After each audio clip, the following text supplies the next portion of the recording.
শিলচর রামনগর বাইপাসে এক অভিযান চালিয়ে 3টি সোনার বিস্কুট উদ্ধার করে কাছাড় পুলিশ। সঙ্গে গ্রেফতার হলো মণিপুরের এক যুবক।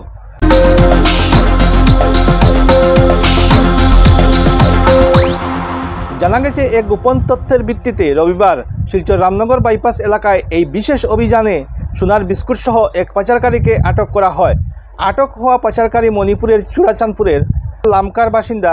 তার নাম খামনেউ মুনলুয়া, বয়স তার 32। পুলিশ সূত্রে জানা গেছে, উদ্ধার হওয়া সোনার বিস্কুটগুলির মোট ওজন প্রায় 439 গ্রাম। এদিকে উদ্ধার করা সোনার বিস্কুটগুলি বাজেয়াপ্ত করে পাচারকারী যুবককে থানায় নিয়ে আসে পুলিশ এবং পুলিশের প্রাথমিক তদন্তে জানা যায় এই বিস্কুটগুলি মণিপুর থেকে নিয়ে আসা হয়েছিল এবং সেগুলি শিলচর আইএসবিটির কাছাকাছি কোনো স্থানে পৌঁছে দেওয়ার পরিকল্পনা ছিল। পুলিশ ঘটনার তদন্ত শুরু করেছে। সংবাদ এখনকার মতো এখানেই। ফিরছি পরবর্তী আপডেট নিয়ে। চোখ রাখুন আমাদের পর্দায়।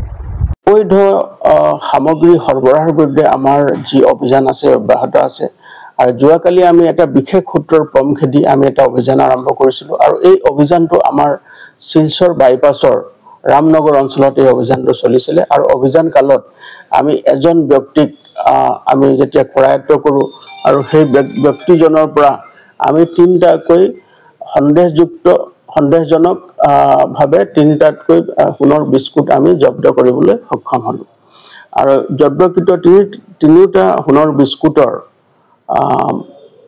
ওজন হৈছে 439 গ্ৰাম আৰু ইয়াৰ চোৰাং বজাৰত ইয়াৰ মূল্য প্ৰায় 45 লাখ টকা হ'ব। আমি গোটেই বিষয়টো অনুসন্ধান কৰি আছো আৰু এজন ব্যক্তি যাক আমি গ্ৰেপ্তাৰ কৰিছো, তেওঁৰ নাম হ'ল খামনেউ মুনলুৱা। তেওঁৰ ঘৰ হ'ল লামকা, পোষ্ট অফিচ আৰু জিলা চূড়াচাঁদপুৰ, মণিপুৰ। আৰু গোটেই সামগ্ৰীখিনি আমি ইণ্ডিপেণ্ডেণ্ট উইটনেছৰ উপস্থিতিত আমি সামগ্ৰীখিনি জব্দ কৰোঁ আৰু বৰ্তমান আমাৰ এই অভিযান আমি চলাই গৈছোঁ। আৰু ইয়াৰ লগত সম্পৰ্কিত থকা যি ব্যক্তি আছে তেওঁলোকক যাতে আমি শীঘ্ৰে কৰায়ত্ব কৰি কঠোৰতম আইনগত ব্যৱস্থা তেওঁলোকৰ বিৰুদ্ধে ল'ব পাৰোঁ তাৰ কাৰণে আমি তৎপৰ হৈ আছোঁ।